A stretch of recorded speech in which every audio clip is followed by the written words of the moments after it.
보면은 옛날 시골에는 가끔씩 띄엄띄엄 아주 부잣집이 있었습니다. 산 넘고 물 건너가면 뜨멍뜨엄뜨엄 아주 큰 부잣집이 있었는데, 그런 부잣집에서 어떤 축제의 날이 있습니다. 잔치의 날이 있습니다. 그럼 그곳에서 잔치라면 그곳에 있는 가난한 사람들, 힘들게 살던 모든 사람들이, 엄마들이 다 모여드는 겁니다. 엄마들이 다 모여들어서 잔치집에서 하는 행사를 다 거들어줍니다. 거들어주면 저녁 늦게쯤에 그 좋은 음식들을 싸가지고 집에서 기다리고 있는 아이들한테 갖다 주는 겁니다. 그런 일들이 굉장히 많이 있었는데, 역시 마찬가지로 애 2명을 키우고 있는 어떤 어머니가 산 넘고 물 건너 먼 곳에 큰 부잣집에 잔치가 열리는 것을 보고 일을 하러 갔습니다. 이 산 넘고 물을 건너가니까 아침에 갔는데 밤이 되도록 이 엄마가 오지 않는 겁니다. 그런데도 이 엄마는 그 음식을 가지고 아이들한테 줄 생각을 하면서 열심히 일을 하고 결국은 밤이 되어서 그 물건을 챙겨서, 음식을 챙겨서 산 넘고 물 건너서 아이들한테 가는 겁니다. 이 엄마의 마음은 어떻겠습니까? 노심초사하는 겁니다. 걱정하는 겁니다. 아침에 나가서 지금까지 아이들이 기다리고 있을 텐데 얼마나 배가 고플까? 빨리 가서 아이들한테 이 좋은 음식을 먹여야 되겠구나 하는 생각으로 정말 땀을 흘리고 정말 다리에서 정말 쥐가 날 정도로 열심히 뛰어가는 겁니다. 아이들 한 명 한 명을 너무나 걱정하면서. 그래서 막상 집에 도착했습니다. 집에 도착했는데 어떤 상황이 벌어지고 있습니까? 아이들이 엄마를 보고 반가워서 아유 그동안 정말 열심히 기다렸습니다 하면서, 이렇게 오시니 너무나 감사합니다 하면서 그 음식을 먹으면서 함께 잔치를 하고 함께 축복을 누리면 좋을 텐데, 이 아이들은 그렇지가 못했다는 겁니다. 막 머리에다 띠를 두르고 항변을 하는 겁니다. 하루 종일 기다렸는데 이 엄마는 나타나지 않는구나. 우리를 굶겨 죽이려는 거구나. 스프레이를 막 씁니다. 나쁜 엄마. 엄마가 아니라 악마다. 네가 죽나 내가 죽나 한번 싸워보자. 그래서 집안을 난장판으로 만들어 놓는 겁니다. 근데 이곳을 갖다가 엄마가 봤을 때 엄마의 마음은 어떻겠습니까? 어머니의 마음은 조금이라도 더 빨리 달려가서 아이들한테 이 좋은 음식을 먹이고, 정말 아이가 집에 있으면서 혹시 다치지는 않았을까 걱정하는 마음, 노심초사하는 마음으로 열심히 뛰어갔는데, 아이들은 그 엄마의 마음을 모르고 나쁜 엄마, 우리를 굶기는 나쁜 엄마 하면서 막 그렇게 엄마에 대해서 악한 감정, 나쁜 감정을 품고 있을 때 엄마의 마음은 너무나 실망했을 거라는 겁니다. 얼마나 실망했을까? 그 어머니의 마음을 떠올리면서 오늘 말씀에 예수님의 마음을 생각해 보시기를 주님의 이름으로 축복합니다. 오늘 말씀을 보면은 이 엄마가 가졌던 그 실망의 마음보다도 더욱더 큰 실망의 마음을 가지고 있는 예수님의 모습이 등장하고 있다는 겁니다. 오늘 말씀을 제대로 이해하기 위해서는 오늘 말씀의 이전 배경을 우리가 알아야 됩니다. 오늘 말씀이 나타나기 전에 이전에 어떤 사건이 있었냐면, 여러분들이 너무나 잘 아시는 오병이어의 놀라운 기적 사건이 있었습니다. 성경에 보면은 엄청나게 많은 기적 사건들이 있는데, 그 중에서 우리들의 가슴을 쿵쾅쿵쾅 뛰게 하고 우리들의 심령을 아주 힘들었던 심령을 아주 팔짝팔짝 뛸 정도로 놀랍게 만드는 기적이 바로 오병이어의 기적이라는 겁니다. 상상을 해보시기 바랍니다. 정말 오병이어, 정말 5개의 떡과 2개의 조그만 붕어로 그렇게 많은 사람들을 먹이고도 굉장히 많은 광주리들이 남았다는 걸 떠올려볼 때, 이건 기적 중에 기적이요, 은혜 중에 은혜라는 겁니다.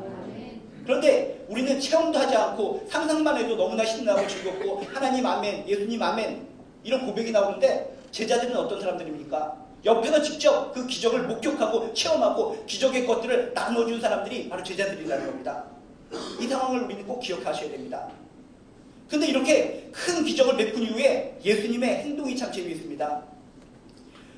45절에 보니까 이렇게 써 있습니다. 예수께서 즉시 제자들을 재촉하사 자기가 무리를 보내는 동안에 배 타고 앞서 건너편 벳사다로 가게 하시고, 그 다음에 46절에 보니까 무리를 작별하신 후에 기도하러 산으로 가시니라 라고 써 있습니다. 어마어마한 기적의 사건입니다. 놀라운 기적의 사건입니다. 큰 기적의 사건을 벌이시고, 이제부터 너희들은 다 떠버리고 달려라. 내가 이렇게 큰 기적을 베풀었다는 것을 온천에 떠버리고 달려서 내가 영웅으로 등극하겠다, 왕으로 등극하겠다, 이렇게 생각할 법한데 예수님은 그렇지 않았다는 겁니다. 그런 어마어마한 기적을 이룬 후에 자신은 홀로 산으로 기도하러 가셨다는 겁니다. 그리고 제자들만 먼저 너희들은 건너편으로 한번 배를 타고 건너가라 라고 하면서 혼자서는 그 엄청난 기적 뒤로 자신이 영광받지 않으시고 홀로 기도하러 산으로 올라가셨다는 겁니다. 여러분, 이 모습을 통해서 우리가 삶을 살아갈 때 어떤 마음가짐으로 살아가야 될지 교훈을 얻으시기를 주님의 이름으로 축복합니다. 우리들의 모습은 어떻습니까? 뭔가 내가 잘 될 때, 성공할 때, 뭔가 하나님께서 기도응답해 주셨을 때 흥분합니다. 열광합니다. 내가 잘나서 모든 것을 이룬 것 같습니다. 쿵쾅쿵쾅 뛰어다니면서 딴 사람들을 짓밟아 뭉개버립니다. 자신만 영웅이 되고 자신만 승리한 것 같습니다. 근데 예수님은 그렇지 않았다는 겁니다. 엄청난 오병이의 기적을 일으킨 이후에 V자를 그리면서 모든 사람들의 칭송을 받는 것이 아니라 열광의 도가니에 빠져버린 것이 아니라 흥분한 것이 아니라 그 기적의 순간 뒤로 조용히 산에 올라가셔서 홀로 하나님께 기도하셨다는 겁니다.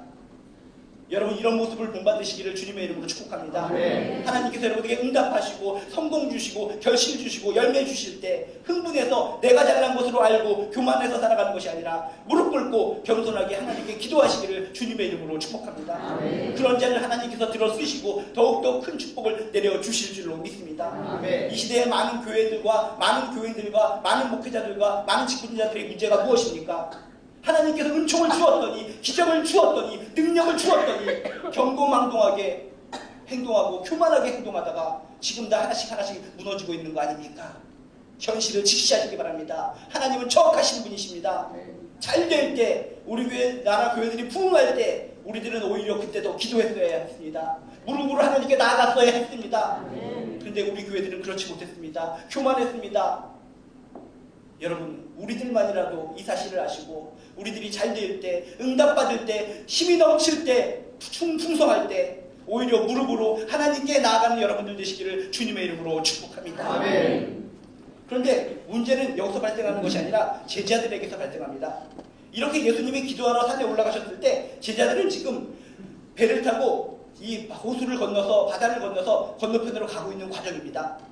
근데 이 바다, 이 갈릴리 호수는 항상 밤중에 돌풍이 많이 일어나고 풍랑이 많이 일어나는 독특한 바다의 호수였습니다. 이렇게 밤 사경에 한밤중에 배를 타고 건너가고 있는데 오늘 말씀에 나타난 것처럼 갑자기 큰 풍랑이 일었다, 큰 바람이 일었다, 폭풍이 일었다 라고 성경은 이야기하고 있습니다.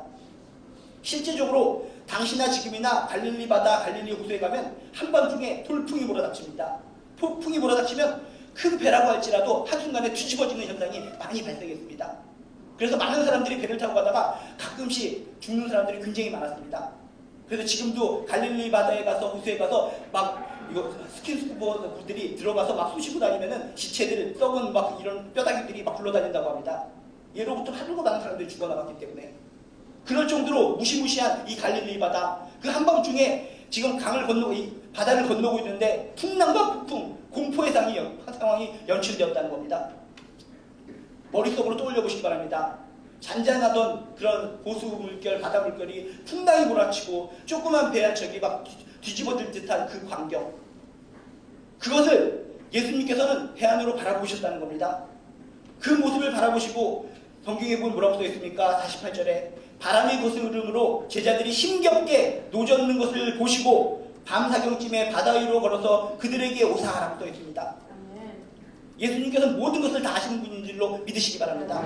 여러분들이 힘들고 지칠 때 예수님이 과연 모르실까? 다 아십니다. 예수님은 곧 하나님이십니다. 천지를 지으신 분이십니다. 여러분이 힘들고 지칠 때마다 여러분의 마음 상태를 다 아시는 분이라는 것을 믿음으로 고백하시기를 주님의 이름으로 축복합니다. 이렇게 홀로 기도하시다가 무틀 돌아다니시면서 하나님께 묵상하다가 보신 겁니다. 아, 지금 제자들이 위험하구나. 풍랑이 일어서, 돌풍이 일어서 다 죽게 생겼구나. 노심초사, 걱정하는 마음, 울고 싶은 마음으로 그들에게 달려가는 겁니다. 밤사경이라는 것은 지금의 새벽 3시 정도입니다. 아주 깜깜한 밤입니다. 아무것도 보이지 않고 조그만 배 한 척이 풍랑에서 막 뒤집어질 듯한 그런 광경. 그런 상황 속에 예수님께서 그들을 갖다가 너무 불쌍히 여기시고 달려가고 있습니다. 뛰어가고 있습니다. 여러분들이 예수님께서 이 바다 위를 걷는 장면을 생각할 때 그림 같은 것을 보면 평온합니다. 아주 인자한 미소를 지으시면서 V자를 지으시면서 어슬렁어슬렁 걷는 그 모습. 그게 아닙니다. 풍랑이 치는데 그렇겠습니까? 그림이야 액자야 그런 모습일지 모르겠지만 실제 상황은 그게 아니라는 겁니다. 호수 위를 걸을 때, 바다 위를 걸을 때 옆에서 바람이 몰아칩니다. 풍랑이 몰아칩니다. 이 예수님의 뺨따기를 갈기고 몸을 갖다 휘감겼을 때 물속에 잠깐 빠졌다가 다시 일어나시고, 그렇지만은 그 폭풍을 뚫고 바람을 뚫고 파도를 뚫고 해일을 뚫고 지금 제자들을 너무나 걱정하셔서 그들에게 달려가고 있는 예수님의 모습, 그 모습을 떠올리시라는 겁니다. 우리들이 기도할 때 우리들이 실패하는 이유가 무엇입니까? 아이고 우리 예수님은 나한테 이렇게 덕이 오시는가, 나의 지금 힘들고 어려운 순간에 예수님께서 왜 이렇게 덕이 오시는가, 정말 치사합니다. 내가 목숨을 걸고 눈물을 흘리며 기도하는데 예수님 어디 계십니까? 우리들의 착각입니다. 우리들이 기도할 때, 힘들어할 때, 가슴을 찢는 심정으로 살아갈 때, 무너진 심장을 가지고 살아갈 때, 노심초사 풍랑을 뚫고 달려오시는 것처럼 우리를 향해 뛰어 달려오시는 그 예수님을 기억하시기를 주님의 이름으로 축복합니다. 아멘. 예수님의 이 모습을 떠올릴 때마다 우리 마음속에 은혜가 넘칠 줄로 믿습니다. 아멘. 이렇게 힘들어하고 눈물 흘리고 있는 제자들을 향해서 지금 밤사경에 풍랑을 맞아가면서 풍랑을 뚫고 지금 제자들에게 달려가고 있는 예수님의 모습. 그런데 특별한 일이 하나가 발생하게 됩니다. 뜻밖에도 48절 끝에 보면 이런 이상한 내용이 있습니다. 바다 위로 걸어서 그들에게 오사 지나가려고 하시매 라고 써 있습니다. 아니 오셨으면은 제자들을 구출해 주셔야지 지나가려고 하셨다는 겁니다. 거진 다 와서 딱 보고 제자들이 어떤 상황을 보고 그냥 지나가려고 하셨다는 겁니다. 왜 이랬을까? 예수님이라면 제자들이 이 모습을 보고 오셔서 즉각적으로 구출해 주시고 은혜를 베풀어 주셔야 되는데 왜 제자들이 어떤 모습을 보았길래 지나치려고 하셨을까? 이건 예수님이 제자들의 모습을 보고 너무나 실망했기 때문이라는 겁니다. 순간적으로. 아까 제가 제일 처음에 뭐라고 얘기했습니까? 먹을 것을 굉장히 많이 가지고 집으로 가면서 노심초사 가면서 정말 이 좋은 것을 아이들에게 줘야지 하고 기대감으로 달려갔는데 아이들의 그 모습, 엄마는 악마다, 엄마를 추출하자 하면서 데모를 하고 스프레이로 낙서하고 있는 그 모습을 볼 때 엄마가 실망했을 것이라고 그랬습니다. 지금 바로 예수님의 그 모습이라는 겁니다. 지금 바로 이 사건이 있기 전에 어떤 일이 있었다고 그랬습니까? 오병이어의 기적입니다. 오병이어의 기적을 제자들이 체험했습니다. 그것을 체험한 제자들이라면 예수님을 보고 어떻게 해야 됩니까? 아, 이제 예수님이 나타났다. 오병이어의 기적을 베풀어 주신 능력의 주님이시다. 그 주님이 우리와 함께하여 주신다면 이 풍랑도 걱정이 없다. 잘 오셨습니다. 우리들끼리 있었을 때 우리 죽을 줄 알았습니다. 근데 예수님이 오셨으니까 됐습니다. 예수님만으로 이미 우리 승리했습니다. 예수님만으로 우리는 풍랑을 극복했습니다. 우리는 살아났습니다. 감사합니다. 이런 선전포고의 믿음이 있어야 될 줄로 믿습니다. 예수님도 이걸 기대했을지 모릅니다. 얘들은 조금 전에, 몇 시간 전에 이렇게 오병이어의 기적을 체험한 제자들이기 때문에 이제 나를 보고 안심하면서 감사합니다. 예수님만 계시면 우리는 충분히 이길 수 있습니다. 풍랑을 헤쳐나갈 수 있습니다. 이런 고백을 기대했을지 모릅니다. 그런데 제자들은 어떻습니까? 제자들은 그렇지 않았다는 겁니다. 예수님을 보시고 감사합니다. 그런 표현하지 않았습니다. 유령이다, 유령이다, 귀신이다, 귀신바가지다. 이 순간 예수님께서 얼마나 마음이 실망하셨겠습니까? 예수님의 기대는, 우리들을 향한 기대는, 제자들을 향한 기대는 그 능력의 예수님을 몇 종 전에 봤기 때문에 감사합니다. 감사합니다. 예수님만 함께하여 주신다면 이 어려운 상황을 다 이겨낼 줄로 믿습니다. 이걸 기대했는데 오히려 유령이다, 귀신바가지다, 도깨비다 이렇게 소리치고 있으니 얼마나 실망하셨겠습니까? 그래서 순간적으로 너무나 실망하셔서 지나치려고 하셨다는 겁니다. 여러분, 분명히 예수님은 여러분이 힘든 상황에 있을 때, 여러분이 외치고 여러분이 기도할 때 여러분에게 다가오십니다. 다가오시는 예수님 실망시켜드리지 마시기 바랍니다. 믿음으로 받아들이시기 바랍니다. 내가 기도하는 순간 예수님은 나에게 오셨는 줄로 믿습니다. 예수님과 함께라면 이 어려움을 다 돌파나갈 줄로 믿습니다. 주여 나와 함께하여 주신다면 어떤 세상의 어려운 문제도 다 돌파해나갈 줄로 믿습니다. 이런 신앙을 기대하고 계십니다. 그런데 우리가 기도하면서도 의심하고 아이고 진짜 들어주실까? 또 기도하다가 의심하고 아이고 그까지 예수님이 나의 문제를 해결해 주실까? 열심히 달려와서 여러분에게 은혜를 베풀어 주시려고 하고 응답하시려고 하는 순간 우리들의 나약한 믿음, 의심 있는 믿음을 보고 실망하셔서 지나쳐 가신다는 겁니다. 여러분, 우리에게 다가오시는 예수님이 지나쳐 가지 않도록 꽉 붙잡으시기 바랍니다. 어떠한 순간 어떤 상황 속에서도 절대 지나쳐 가지 말아 주시옵소서. 예수님이 지나쳐 가시면 안 됩니다. 이 상황이 어려운 여건 예수님이 함께하여 주셔야 됩니다. 절대로 내 곁을 예수님이 지나쳐 가버리지 않도록 여러분은 제자들처럼 이렇게 귀신이다, 도깨비다 라고 여러분 요란법석 떨지 마시고 이 예수님의 옷자락을 꽉 붙들고 어려운 상황을 다 돌파해 나가시기를 주님의 이름으로 축복합니다. 그래서 52절에도 뭐라고 써있습니까? 제자들이 떡 떼시던 일을 깨닫지 못하고 그 마음이 둔탁해졌느니라. 우리들이 기도하면서 실망하는 이유가 무엇입니까? 실패하는 이유가 무엇입니까? 하나님께서 우리 과거에 여러분 늦기 전에 실망하고 지치며 살아갔던 우리들을 끄집어 잡아주셔서 힘을 주시고 능력을 주시고 첫사랑의 체험을 했던 적이 있었습니다. 예수님도 그것을 아시고 우리들이 기도할 때 다가오시는 겁니다. 여러분, 하나님 만났고 예수님 체험했던 그 기억을 떠올리시기 바랍니다. 이 제자들처럼 몇 시간에 겪었던 그 예수님의 기적을 까먹고 마음이 둔탁해지지 마시기를 주님의 이름으로 축복합니다. 매 순간 매 순간 우리가 둔탁한 영혼을 가지고 살아가는 것이 아니라 아주 말끔하고 깨끗한 영혼으로 아주 하나님께 민감한 영혼을 가지고 살아가시기를 주님의 이름으로 축원합니다. 힘들고 지치고 뭔가 예수님이 내 곁에 있지 않다고 느껴질 때 과거를 떠올려 보시기 바랍니다. 나에게 은혜를 베풀어 주셨던 예수님, 나에게 기적을 베풀어 주셨던 예수님, 나에게 놀라운 은혜를 주셨던 그 예수님을 떠올리시기 바랍니다. 그 예수님이라면 지금도 나를 도와주실 것이다. 그때 나에게 힘을 주시고 기적을 주셨던 예수님이 지금도 나에게 힘을 주셔서 기적으로 이 모든 상황을 돌파해 나갈 것이다. 이런 강력한 믿음을 가지시기를 주님의 이름으로 축복합니다. 근데 더 놀라운 일이 있습니다. 예수님이 그냥 지나쳐가 버리고 제자들에 대해서 실망감을 느끼고 지나쳐가 버리고 이 기사가 끝날 줄 알았는데 그게 아니라 또 반전의 일이 일어났다는 겁니다. 어떤 일이 일어났습니까? 그럼에도 불구하고 실망으로 인해서 그냥 지나치려 하시다가 예수님은 다시 마음을 돌이키십니다. 50절에 보니까 이렇게 예수님을 보고 놀라고 막 소리 지를 때 예수님께서는 지나치려 하시다가 다시 배에 타시면서 얘기하십니다. 안심하라, 내니 두려워하지 말라, 두려워하지 말라. 그리고 바람을 꾸짖으시면서 바람을 그치게 하십니다. 풍랑을 그치게 하십니다. 이게 우리가 믿는 예수님의 마음이라는 겁니다. 인간의 마음은 어떻습니까? 한 번 실망하면 그 사람에 대해서 등을 돌려버립니다.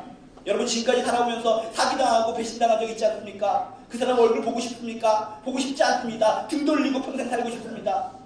예수님은 제자들을 향해서 실망하고 등을 돌리고 싶었지만 그 사랑의 마음 때문에 다시 돌이키사 배에 타시고 그들을 구원해 주셨다는 겁니다. 여러분 이렇게 좋으신 예수님의 마음, 이렇게 좋으신 예수님의 사랑 버리고 사시겠습니까? 이렇게 너무나 좋으신 예수님의 사랑을 기억하면서 그분의 은혜에 화답하며 감사함으로 살아가는 여러분들 되시기를 주님의 이름으로 축복합니다. 예수님은 자신에게 실망을 준 제자들을 그럼에도 불구하고 사랑하셨다는 겁니다. 여러분 혹시 신앙생활하다가 제자들처럼 실패할지 모릅니다. 실수할지 모릅니다. 그래서 아이고 난 한번 실패했고 실수했으니까 예수님이 날 버리실 거야 하고 뭐 이상한 곳으로 빠져들던지 신앙을 멀리하는 사람들이 있습니다. 그런 분들 있다면 오늘 말씀을 통해 소망을 얻으시기를 주님의 이름으로 축복합니다. 그럼에도 불구하고 끝까지 저를 내밀어서 우리를 구원하여 주시는 예수님, 끝까지 우리들을 사랑해 주시는 그 예수님, 그 마음을, 예수님의 사랑의 마음을 붙들고 다시 한번 회복하시고 다시 한번 소생하는 여러분들 되시기를 주님의 이름으로 축복합니다. 아멘. 오늘의 말씀은 우리들에게 많은 경각심을 줍니다. 우리가 크게 어떤 기적과 같은 상황, 결실을 맺었을 때 교만할 것이 아니라 예수님처럼 기도하러 가야 된다. 오히려 잘 될 때일수록 더욱더 기도해야 된다. 그것을 첫 번째로 깨달으시기 바랍니다. 그리고 예수님은 우리가 힘들고 어려울 때, 기도할 때 모른 척 하시는 분이 아니라 풍랑을 뚫듯이 노심초사하면서 땀을 흘리시면서 우리에게 불이 나게 달려와서 우리를 구원하기를 원하신다. 이 예수님의 마음을 꼭 깨달으시기를 주님의 이름으로 축복합니다. 아멘. 그리고 절대로 제자들처럼 실망시키지 말자. 예수님의 그 마음에 여러분 정말 실망시키지 마시기를 주님의 이름으로 축복합니다. 아멘. 내 곁에 계신 예수님을 붙들고 오히려 감사합니다, 감사합니다. 지금 상황이 너무나 어려울지라도 예수님이 함께하여 주신다면 다 이겨낼 줄로 믿습니다. 아멘. 제자들과는 달리 온전한 신앙의 고백이 있으시기를 주님의 이름으로 축복합니다. 아멘. 그리고 이렇게 실패한 제자들이지만 그럼에도 불구하고 사랑으로 감싸주시고 사랑으로 구원해주신 그 예수님의 마음을 평생 동안 간직하고 살아가시기 바랍니다. 아멘. 우리는 뒤로 물러서고 우리는 실패한지언정 우리의 예수님은 영원토록 한번 자녀 삼아 주셨으면 끝까지 붙들어 주십니다. 우리를 제자 삼아 주셨으면 끝까지 붙들어 주십니다. 끝까지 우리를 사랑하여 주시는 예수님을 믿고 평생 동안 신앙생활 아름답게 섬기면서 해나가는 저나 여러분 되시기를 주님의 이름으로 축복합니다.